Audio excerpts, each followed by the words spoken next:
Neden insanlık hep bende kalıyor? Gidecek kimsesi yok mu? En güzel intikam başarıdır.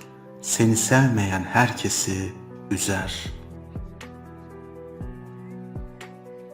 İyi bir kadınla iyi bir erkek birlikte değildir. Çünkü kadınlar kötü erkeklere aşık olup iyi erkeklerle dertleşir.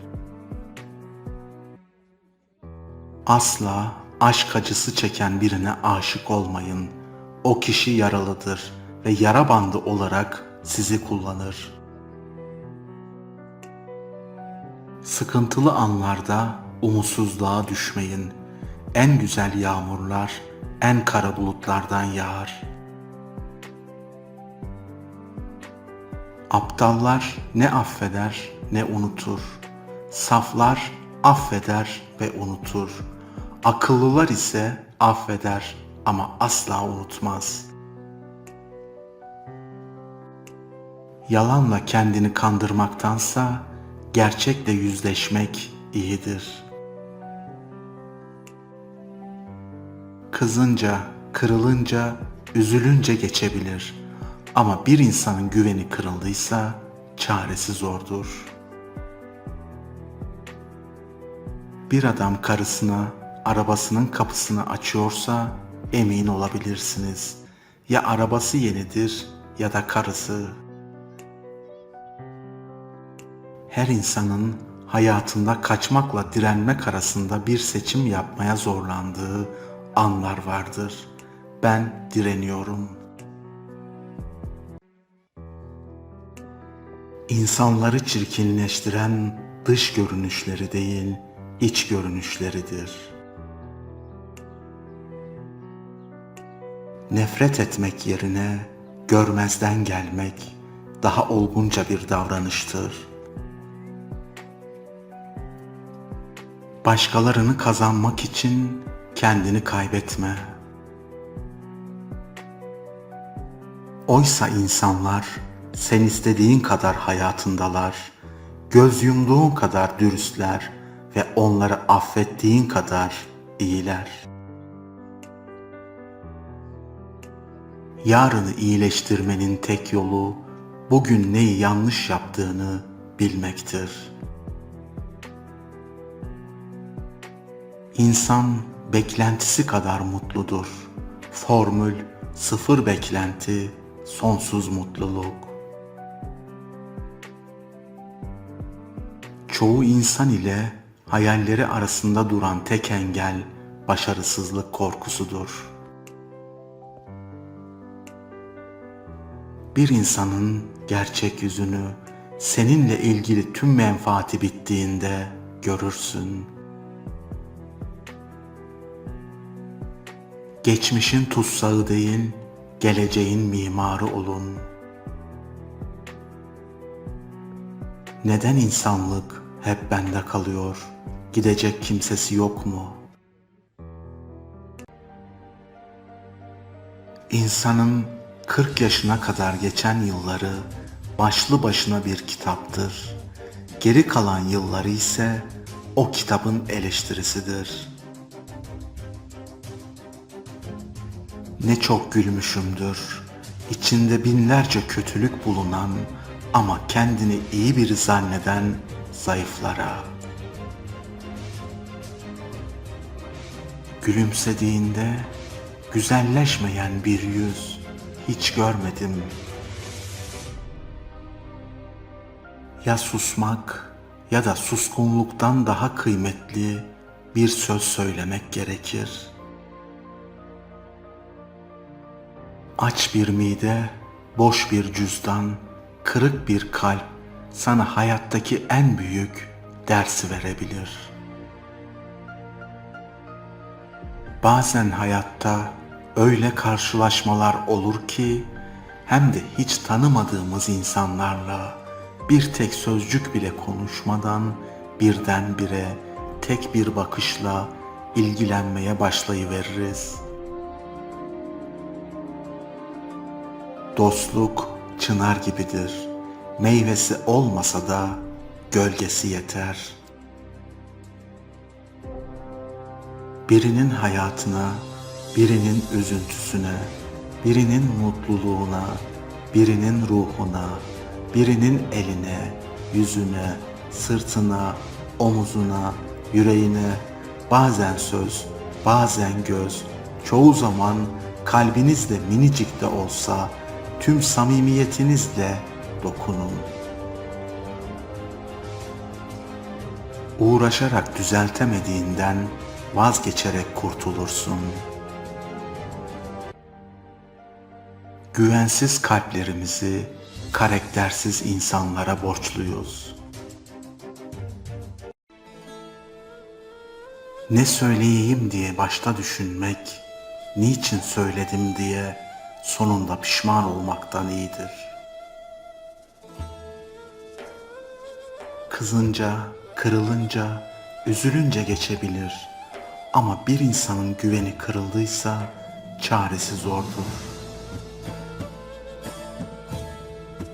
Menfaati bitenin muhabbeti de biter. Kendi kalbinden emin olan başkasının şüphesinden rahatsız olmaz. Allah eğer hikmetiyle bir kapıyı kaparsa, rahmetiyle başka kapı açar. Eğer bir insan sizi vakti geçtikten sonra anlıyorsa, eski kıymeti kalmaz. Taç ve taht geçicidir. Hiç gönüllere girdin mi? Hayatta iki insanı asla unutma. İhtiyaç anında yanında olanı, zor zamanında yalnız bırakanı.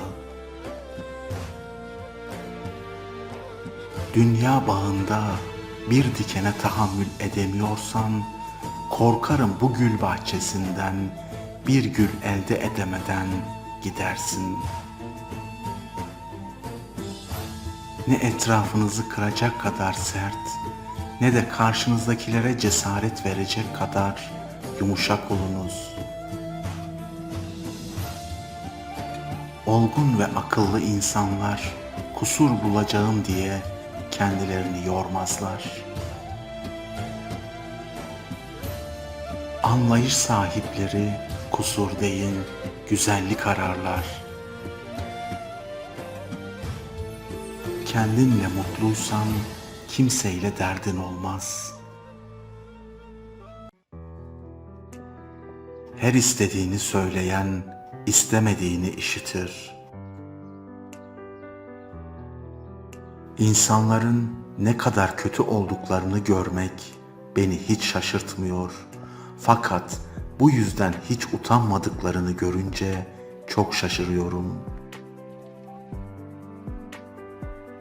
Her şey zamanla telafi edilir de geçip giden zaman hiçbir şeyle telafi edilemez. İnsan her gün ya güzel bir ses işitmeli, ya gönül açıcı bir kitap okumalı yahut güzel bir şey dinlemelidir. Boşunadır sağır kulaklara söylenen akıllıca sözler. Ah, birazcık kaygısızlık beni dünyanın en mutlu insanı yapabilirdi. Para ile insan ilişkisi aynen şöyledir. İnsan paranın sahtesini yapar, para da insanın.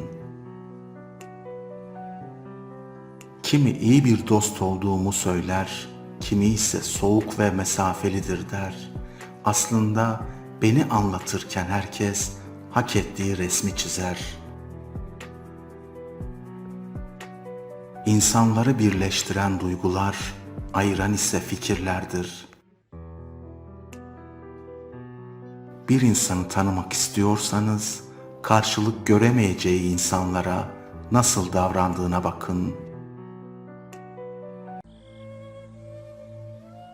Ahlak konusunda inandığım ilke şudur: bir şeyi yaptıktan sonra kendini iyi hissediyorsan o ahlakidir.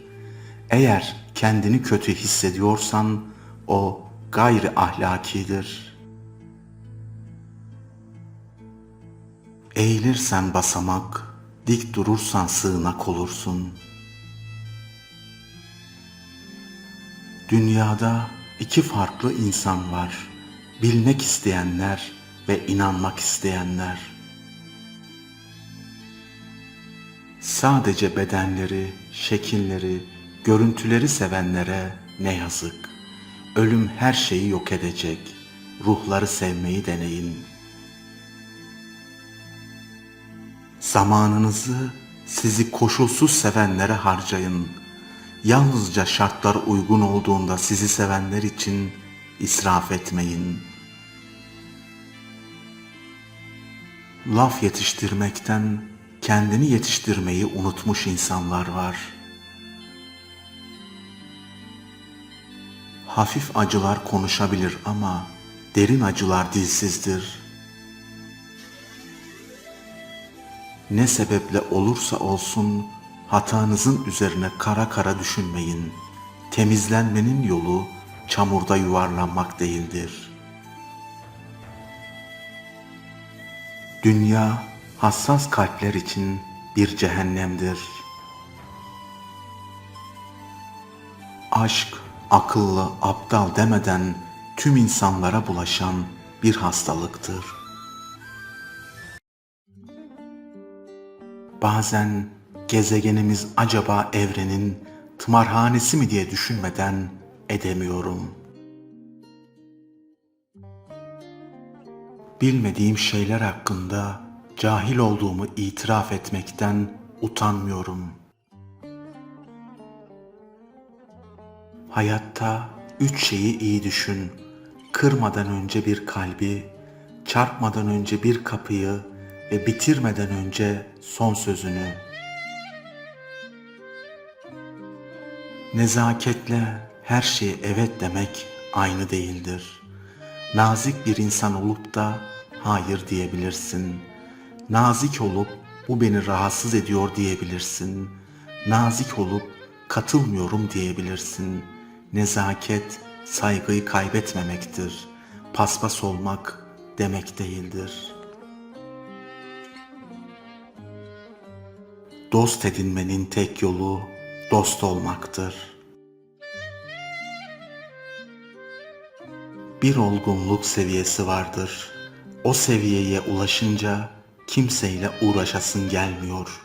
Kendini yetiştirememiş sinsi, ikiyüzlü insanlardan uzaklaşıyorsun. Seni hasta edecek insanlarla birlikte olmaktan vazgeçiyorsun. O seviyeye ulaşınca kendine değer vermeyi öğreniyorsun. Saygı gereği herkesi dinleyin ama prensip gereği çok azıyla konuşun. Bir dik duruşun kaç yenilgi, kaç gözyaşı, kaç kalp ağrısı ettiğini bilemezsiniz. Dünya kötülük yapanlar yüzünden değil, seyirci kalıp hiçbir şey yapmayanlar yüzünden tehlikeli bir yerdir. Ne kadar yavaş olursa olsun, ilerleme sağlayan bir kişinin şevkini asla kırmayın.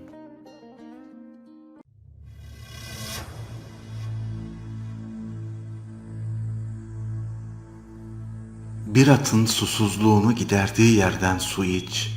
At hiçbir zaman kötü su içmez. Kedinin yattığı yerde uyu. Kurdun değdiği elmayı ye.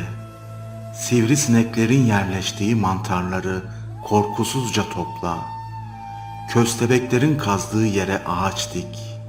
Yılanın ısınmaya durduğu yere ev yap. Sıcak günlerde kuşların yuva yaptığı yere kuyu kaz. Horozlarla beraber uyu ve uyan ki tüm gün için en sarı mısırlara ulaşabilesin. Daha çok yeşillik ye ki bir hayvandaki gibi güçlü bacaklara ve dayanıklı bir kalbe sahip olabilesin. Daha çok yüzmeye git ki dünyada kendini bir balığın kendini denizde hissettiği gibi hissedebilesin. Daha sık gökyüzüne bak, daha az ayaklara. Böylece düşüncelerin daha net ve hafif olacaktır. Konuşmak yerine daha çok sessiz kal. Böylelikle ruhun sakinliğe ve huzura erebilecek. Arkamda yürüme, ben öncün olmayabilirim. Önümde yürüme, takipçin olmayabilirim. Sana uymayabilirim. Yanımda yürü ki böylece seni görebileyim. Böylece ikimiz eşit oluruz. Avlayacaksan en zayıf geyiği avla. Çünkü sağlam olanlar yeni neslin devamını sağlayacaktır. Barış ve mutluluk her anda mevcuttur. Ruhun meseleleri için siyasi çözümler yoktur. Bir başkasının kabahati hakkında konuşmadan önce daima kendi çarığının içine bak. Size zamanını ayırmayan birine asla kendinizi harcatmayın. Bazılarına hiç güvenmedim. Onlar da beni hiç yanıltmadılar. Kaldığın yerden devam etmek diye bir şey yoktur. Ya bıraktığın orada değildir ya da bıraktığın gibi değildir. Üşengeç değilsin, sadece mutsuzsun ve mutsuz insanlar yorgun olur. Hiçbir şey yapmak istemezler. Biliyor musun Linda, hiç kimse vazgeçilmez değildir ve hiç kimse kendini vazgeçilmez sanan biri kadar aptal değildir. Şüphesiz şu hayatta verdiğim en doğru karar, kendini vazgeçilmez sanan bir aptaldan uzaklaşmak oldu. İnsanın en büyük hatalarından biri de doğru zamanı yanlış kişilerle doldurmaktır. Şimdiki boşvermişliğim bir zaman çok önemsemişliğimin sonucudur. Eğer bazı insanlara bir şans daha veriyorsan, kendini bir daha kandırılmaya göze alıyorsun demektir. Biri sizi üzüyorsa, mutlaka mutlu ettiği başka biri vardır. Ne kadar iyi bir insan olduğunun pek önemi yok. Nasıl olsa ilk hatanda en kötü insan sen olacaksın. Bir hamam böceği öldürürsen kahraman, bir kelebeği öldürürsen şeytansın. Ahlakın estetik standartları vardır. İnsan beyni değirmen taşına benzer. İçine yeni bir şeyler atmazsanız kendi kendini öğütür durur. Kitabı olmayan bir oda, ruhu olmayan bir beden gibidir. Güçlü beyinler fikirleri tartışır, vasat beyinler olayları tartışır, zayıf beyinler insanları. Ahlak kurallarını çiğnemeyin, zira öcünü çabuk alır. Ahlak bir defa bozulmaya yüz tuttu mu, toplumda bir çatışma, şiddet zuhur eder, huzur ve güven kalmaz. Herkes insanlığı değiştirmeyi düşünür ama hiç kimse önce kendini değiştirmeyi düşünmez. Sadelik, iyilik ve doğruluk olmayan yerde büyüklük yoktur. Kimse görmek istemeyenler kadar kör değildir. Hayat sana her zaman ikinci şans verir. Adına yarın denir. İnsan yaşamı boyunca bir kişiyi sever. Önceki ve sonrakiler birer arayış, kaçış ya da aldanıştır. Her şey üstüne üstüne geliyorsa belki de sen ters gidiyorsundur. Haklı olma ihtiyacı sıradan insanlara özgüdür. Konuşmadan önce düşün, gereği var mı? Şefkat barındırıyor mu? Kimseyi incitebilir mi? Sessizliği bozacak kadar değerli mi? Sabrın bükemediği demir, aklın geçemediği nehir, iradenin yıkamadığı kale yoktur. Gerçekten değerlendirdiğim 3 hazinem var. Birincisi sevgi ve nezaket. İkincisi tasarruf. Üçüncüsü ise alçak gönüllülüktür. Bahane kıl gibidir. Herkeste bulunur ama çare akıl gibidir. Az kişide bulunur. Eğer depresyondaysanız geçmişte yaşıyorsunuz. Eğer endişeliyseniz gelecekte yaşıyorsunuz. Eğer huzur içindeyseniz şu anda yaşıyorsunuz. Bilmediğini bilmek en iyisidir. Bilmeyip de bildiğini sanmak tehlikeli bir hastalıktır. İhtiyacınız kadarına sahip olduğunuzu anladığınızda zenginsiniz demektir. Küçük kafalar kişileri, orta kafalar hadiseleri, büyük kafalar fikirleri konuşur. Şu 3 şey boşunadır. Aptala nasihat etmek, cahil ile tartışmak, ikiyüzlü ile dost olmak. Eğer düşüncelerini düzene sokarsan, hayatında geri kalan her şey yerini bulur. Hiç kimse görmek istemeyen kadar kör, duymak istemeyen kadar sağır olamaz. Bir hata yapan ve onu düzeltmeyen bir insan başka bir hata yapıyor demektir. İyi insanların tek ikiyüzlülüğü canları yanıyorken gülüyor olmalarıdır. Mutlu bir hayat yaşamak istiyorsanız hayatınızı bir amaca bağlayın, kişilere veya eşyalara değil. Ne etrafınızı kıracak kadar sert, ne de karşınızdakilere cesaret verecek kadar yumuşak olunuz. Bir insana devamlı aynı iyiliği yap, göreceğin tek şey muazzam bir nankörlük. O kadar haklı ki. Akıllı konuşur çünkü onun söylemek istedikleri vardır. Aptal konuşur çünkü kendisinin bir şeyler söylemek zorunda olduğunu sanır.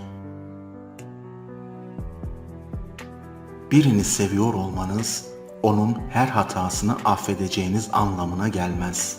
Sevgi zorlukları aşmak içindir, yanlışları örtmek için değil. Biliyor musun Linda, hiç kimse vazgeçilmez değildir ve hiç kimse kendini vazgeçilmez sanan biri kadar aptal değildir. Şüphesiz şu hayatta verdiğim en doğru karar kendini vazgeçilmez sanan bir aptaldan uzaklaşmak oldu. Dünyada anlaşılamamak kadar güç ve ağır bir şey yoktur. En derin yaralarla başlar, en derin gülücükler. En yüksek uçurumlardan düşerken öğrenirsin uçmayı. En derin denizlerde boğula boğula becerirsin tek nefesle yaşamayı. Ne çok gülmüşümdür, içinde binlerce kötülük bulunan ama kendini iyi biri zanneden zayıflara. Dupduru bakan ve dürüst konuşan her şeyi seviyorum. Dünyada İki farklı insan var. Bilmek isteyenler ve inanmak isteyenler. Yalnızlık bu dünyanın en eski asaletidir. İyi olduğun için herkesin sana adil davranacağını beklemek, vejeteryan olduğun için boğanın saldırmayacağını düşünmeye benzer. Bana yalan söylediğine üzülmedim. Bundan sonra sana inanamayacağıma üzüldüm. Yaşamak için bir nedeni olan herkes, her sıkıntının üstesinden gelebilir. Pek çok şeyi azar azar bilmektense bir şeyi tam olarak bilmek daha iyidir. Bir hamam böceği öldürürsen kahraman, bir kelebeği öldürürsen şeytansın. Ahlakın estetik standartları vardır. Bir güzel kalp, bin güzel yüzden iyidir. Seni anlıyorum diyen insanlara William Shakespeare şöyle cevap veriyor: hissedemediğin bir şeyi anlayamazsın. Pırlantaların en değerlisini içimde taşıyorum. O da vicdanımdır. Saygı gereği herkesi dinleyin ama prensip gereği çok azıyla konuşun. Acı geldi mi tek tek değil, cümbür cemaat gelir. Beğendiğiniz bedenlere hayalinizdeki ruhu koyup aşk sanıyorsunuz. Hiçbir miras dürüstlük kadar zengin değildir. İnsan sevmeye başladı mı yaşamaya da başlar. Kendi kendimize verdiğimiz sözü tutmak en çabuk unuttuğumuz şeydir. En ölümcül sürgün sevdiklerinizden ayrı kalmaktır. Kendi planlarımızı yapıyorduk ama kaderin de planları olduğunu unutmuştuk. Tedirginlik ve endişe zeki insanlara özgüdür. Bir aptalın endişelendiğini göremezsiniz. Hiçbir şey yapmadan da yorulabiliyor insan. Düşündükleri ağır geliyor mesela.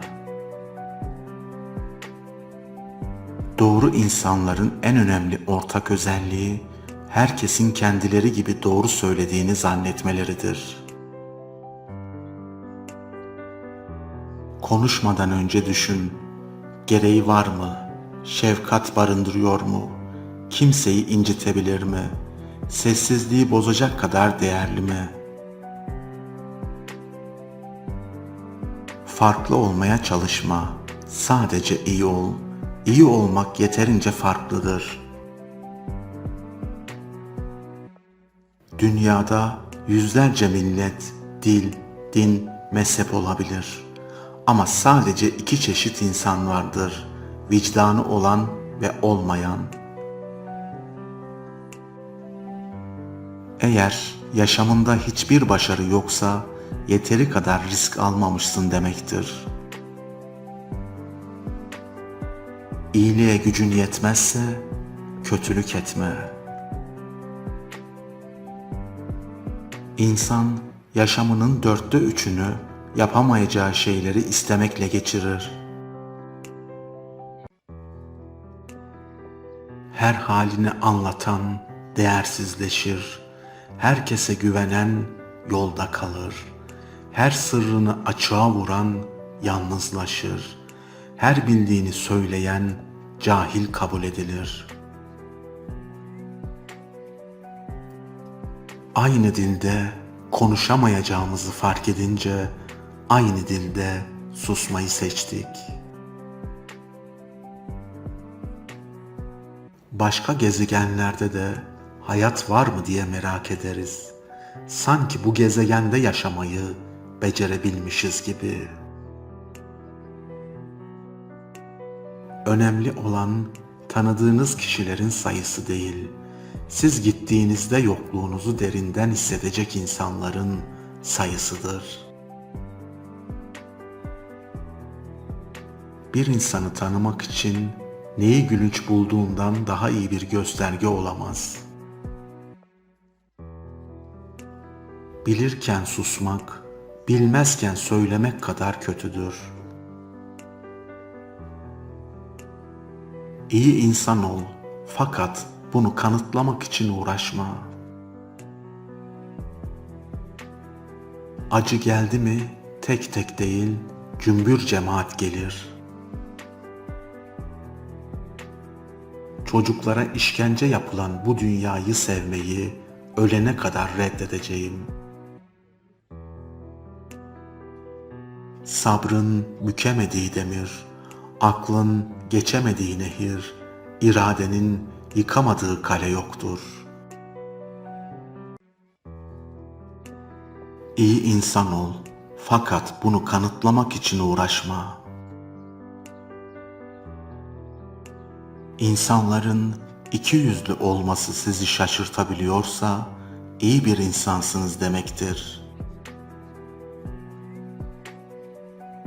Egosunu beslemekten karakterini aç bırakan insanlar var. İletişim sorunlarımızın büyük bir kısmı, zamanında söylenmesi gerekenlerin söylenmeyip biriktirilmesinden kaynaklanıyor.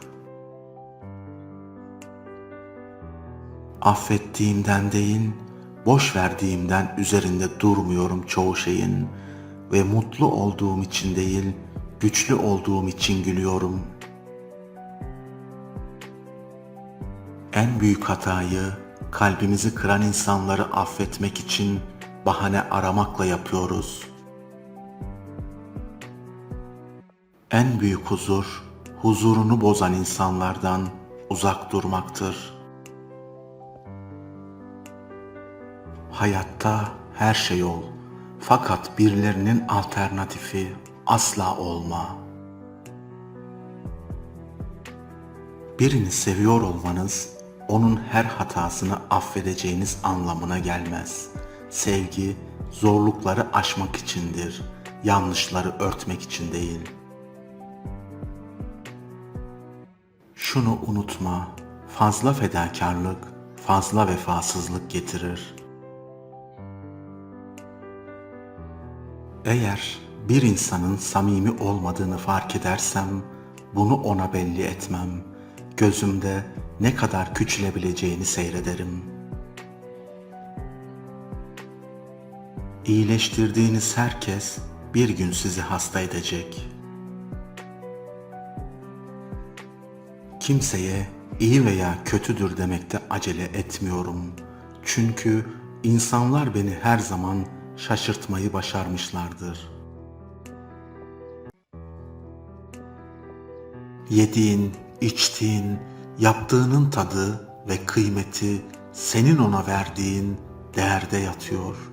İçinde sevgi olan her şeyin tadı bir başkadır. Seni affedecek kadar olgunum ama tekrar güvenecek kadar aptal değilim. İnsan ulaşamadığı her şeyin delisi, ulaştığı her şeyin nankörüdür. Güçlüysen kalabalık, güçsüzsen yapayalnızsındır. Kimse hakkında kötü düşünmekten yana değilim. Fakat benim hayatımda acıya sebep olan herkesin bir gün aynı şeyi yaşayacağını görmek beni mutlu eder. Çünkü bazen anlamak yaşamaktan geçer. Acı diyorum efendim, o da evrensel olmalı. Bir çocuğun eline diken batsa insanoğlu yanmalı. Aklı kısa olan kişiye uzun cevap verilmez. Kimseye sana ihanet etmesine izin verecek kadar güvenme. Fırtınanın şiddeti ne olursa olsun, martı sevdiği denizden asla vazgeçmez. Gerçekten değerlendirdiğim 3 hazinem var. Birincisi sevgi ve nezaket, ikincisi tasarruf, üçüncüsü ise alçak gönüllülüktür. Neden ben insanlara güvenmemeyi öğrenip ruhumu kirleteyim? Onlar güvenilir olmayı öğrensinler. Sular yükselince balıklar karıncaları yer. Sular çekilince de karıncalar balıkları yer. Kimse bugünkü üstünlüğüne ve gücüne güvenmemelidir. Çünkü kimin kimi yiyeceğine suyun akışı karar verir. Sessiz kalmak bir şey bilmediğin anlamına gelmez. Çok konuşmak da çok şey bildiğini göstermez. Başkalarının kalbini incitmekten kaçın. Çünkü başkasına verdiğin acının zehiri er ya da geç sana geri döner.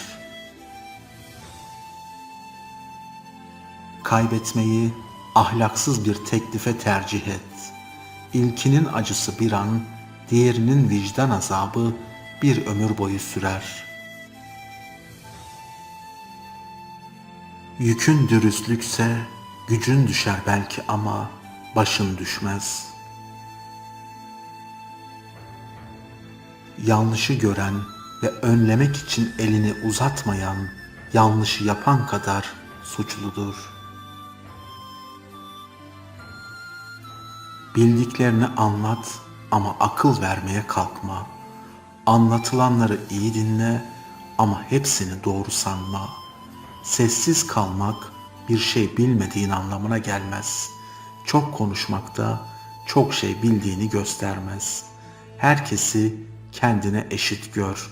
Her kim olursa olsun bir insanı küçümsemek akılsızlık. Çok büyük görmek de korkaklıktır. Cesaret akıldan gelirse cesarettir. Bilgisizlikten gelirse cehalettir. Son ırmak kuruduğunda, son ağaç yok olduğunda, son balık öldüğünde beyaz adam paranın yenmeyen bir şey olduğunu anlayacak. Benim hayatımı yargılamadan önce benim ayakkabılarımı giy ve benim geçtiğim yollardan, sokaklardan geç. Benim takıldığım taşlara takıl, yeniden ayağa kalk ve aynı yolu benim gittiğim gibi tekrar git. Ancak o zaman beni yargılayabilirsin. Olmadığın biri olarak sevilmektense, olduğun biri olarak nefret edilmek daha iyidir. Dinlemeyi severim. İnsanları dikkatle dinleyerek çok şey öğrendim. Çoğu insan karşısındakini hiç dinlemez. Gözlemle, dinle, sus, az yargıla, çok sor. Mesafeler dokunmaya engeldir, sevmeye değil. İki şey sonsuzdur. İnsanoğlunun aptallığı ve evren. Fakat ikincisinden emin değilim. Anlayış sahipleri kusur değil, güzel kararlar. Bir bahçen ve bir kitaplığın varsa hiçbir eksiğin yok demektir. İyi olduğun için herkesin sana adil davranmasını beklemek, vejeteryan olduğun için boğanın sana saldırmayacağını düşünmeye benzer. İyileştirdiğiniz herkes bir gün sizi hasta edecek. Güvenmek senin salaklığın olabilir ama güvenini kırmak karşıdakinin karaktersizliğidir. Makamını kaybedersen üzülme. Güneş de her sabah doğar ve akşam batar. Neden eski eşyalarını atıyorsun da eski düşüncelerinden vazgeçmiyorsun? Bilirken susmak, bilmezken söylemek kadar kötüdür. Ne kadar yavaş olursa olsun, ilerleme sağlayan bir kişinin şevkini asla kırmayın. Işığa kavuşmak için karanlığa meydan okumak gerekir. Kimseyi başkalarının anlattığı hikayelere göre yargılama. Akıllı konuşur çünkü onun söylemek istedikleri vardır. Aptal konuşur çünkü kendisinin bir şeyler söylemek zorunda olduğunu sanır. Birinin bilmediği bir şeyi bildiğini iddia etmesi cehaletin en utanç verici olanıdır. Bir insanın ölçüsü eline geçen güçle ne yaptığıdır. Bilge insanlar konuşurlar çünkü söyleyecek bir şeyleri vardır. Aptal insanlar konuşurlar çünkü bir şey söylemek zorundadırlar. Boş bir kafa şeytanın çalışma odasıdır. İnsan kendi kendini yetiştirip de ekmeğini kimseye borçlu olmadı mı hiç kimseye de hesap vermek zorunda değildir. Ruhsal sıkıntıların kaynağında anlamsız insanlarla anlamlı ilişkiler yaşama isteği ve çabası yatar. Birine verebileceğiniz en büyük hediye zamanınız, dikkatiniz, sevginiz, ilginizdir. Düşünebilen herkesin insan olması, insan olan herkesin düşünebildiği manasına gelmiyor ne yazık ki. Hissedilen her şeye cümle kurulamıyor. Bütün umudum kendimde, bütün çabam kimseye muhtaç olmadan yaşamak.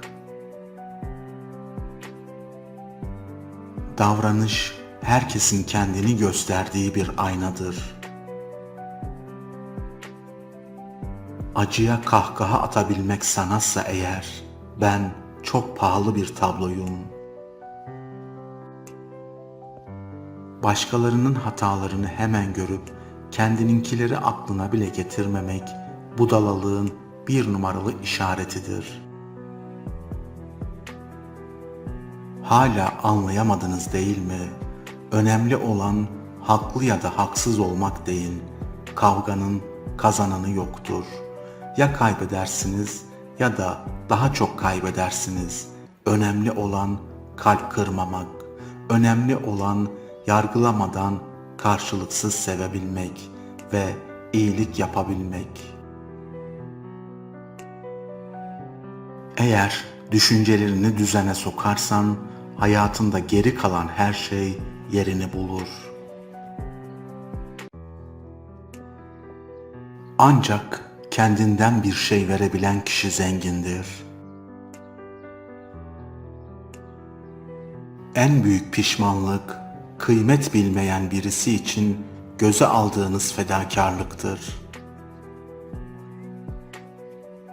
Hayatımıza giren herkes değerlidir ama herkes özel değildir. Saygı hepsine, sevgi layık olana verilir.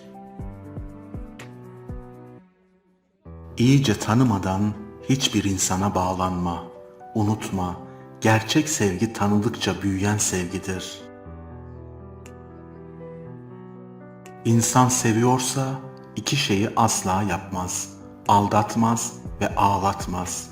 Çünkü aldatmak insan onuruna, ağlatmak ise insan yüreğine yapılmış en çirkin saldırıdır.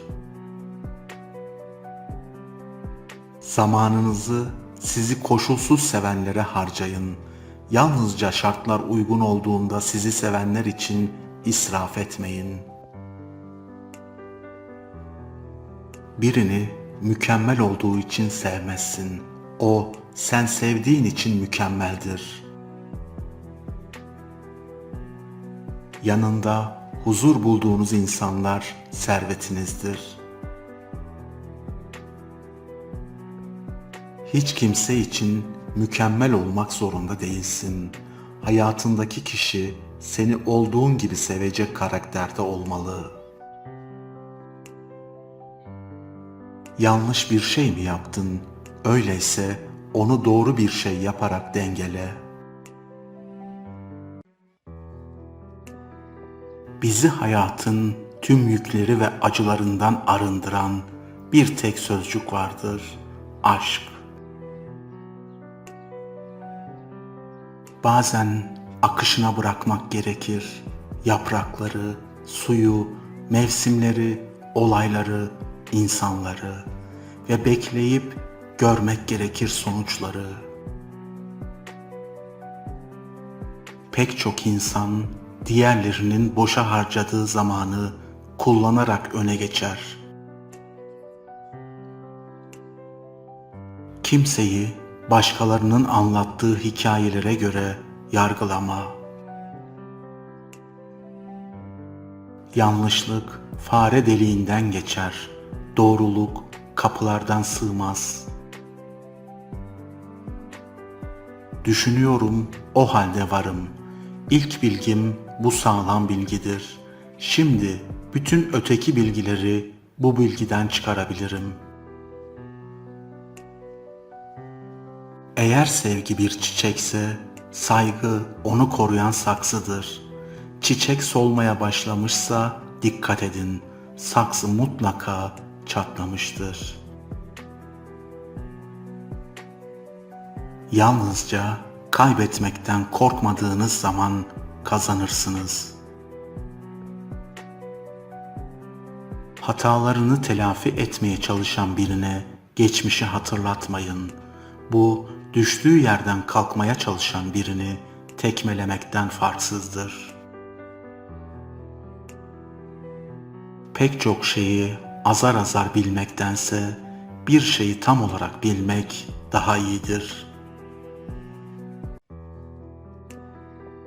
İnsanlar her şeyi kendi bilinç seviyeleri doğrultusunda anlarlar. Toprak ne kadar zengin olursa olsun ekilmedikçe mahsul vermez. Kafalar da öyle. Ekilmeyen kafalar da fikir üretmez. Şefkat öyle bir dildir ki sağır da duyabilir, kör de görebilir. Makamını kaybedersen üzülme. Güneş de her sabah doğar ve akşam batar. Vazgeçmek her zaman zayıflık demek değildir. Bazen bırakacak kadar güçlü olmaktır.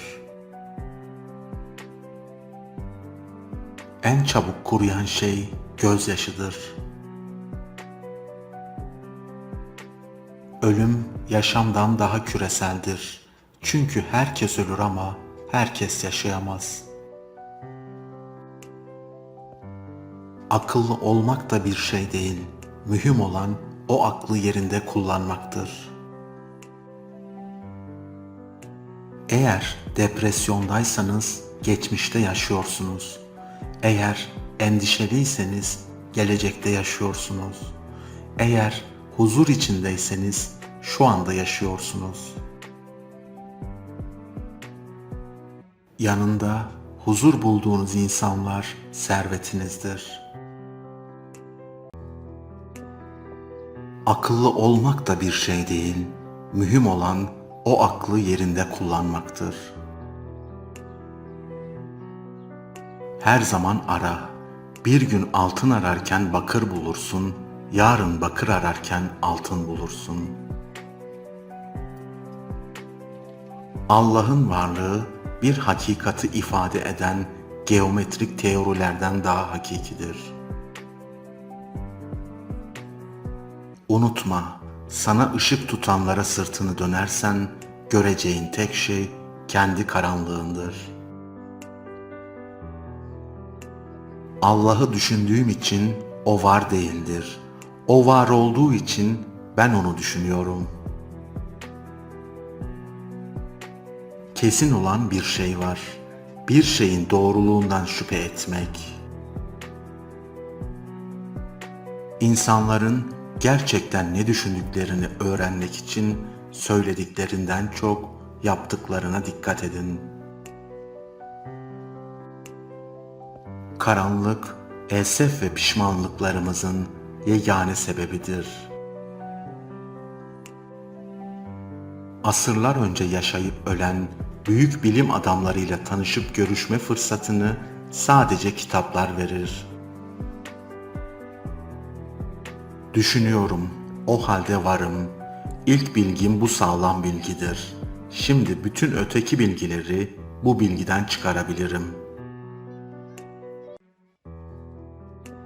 Bilmediğim şeyler hakkında cahil olduğumu itiraf etmekten utanmıyorum.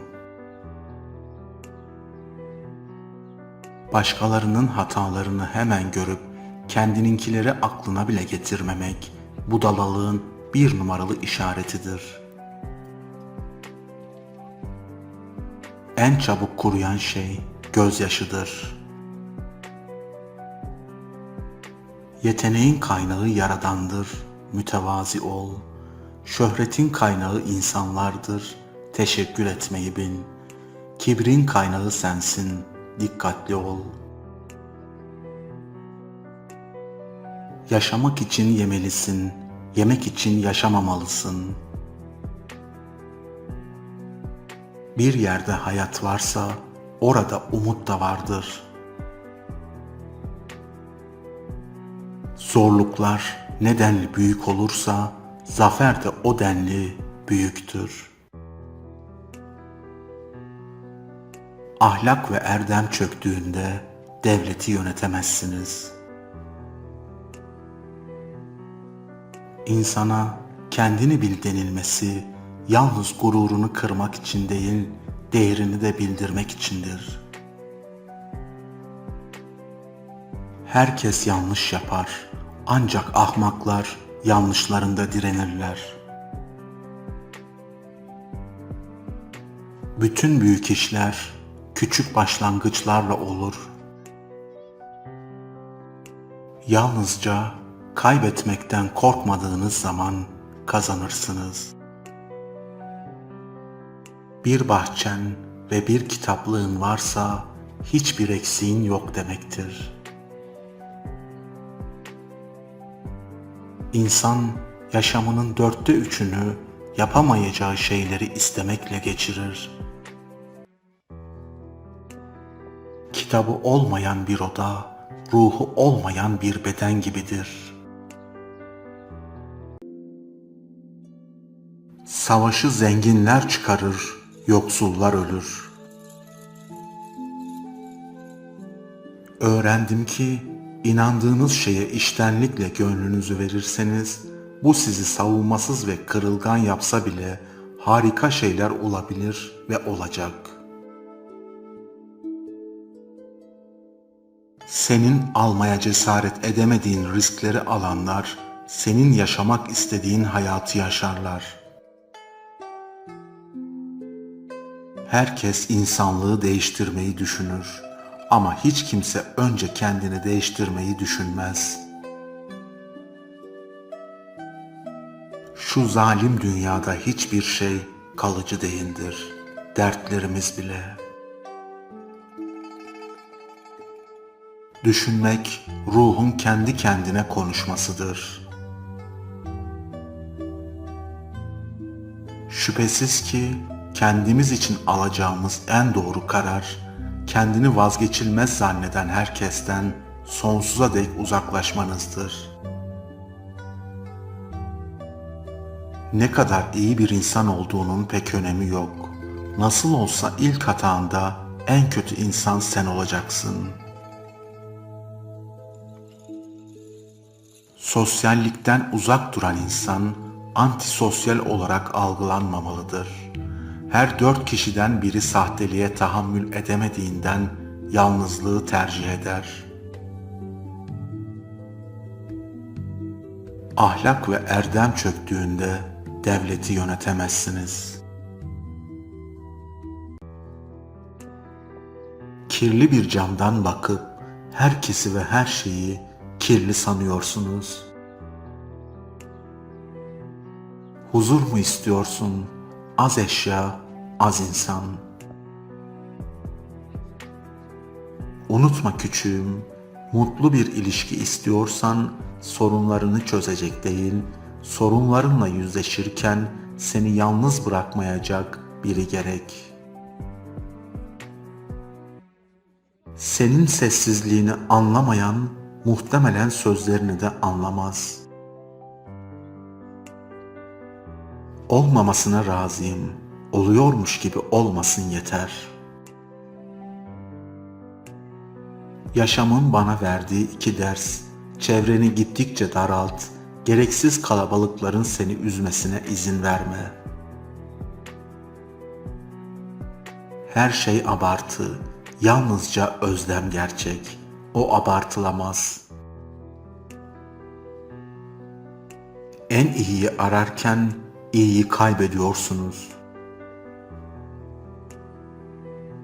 Beni üzecek gücü sana verdiğim için kendimden özür dilerim.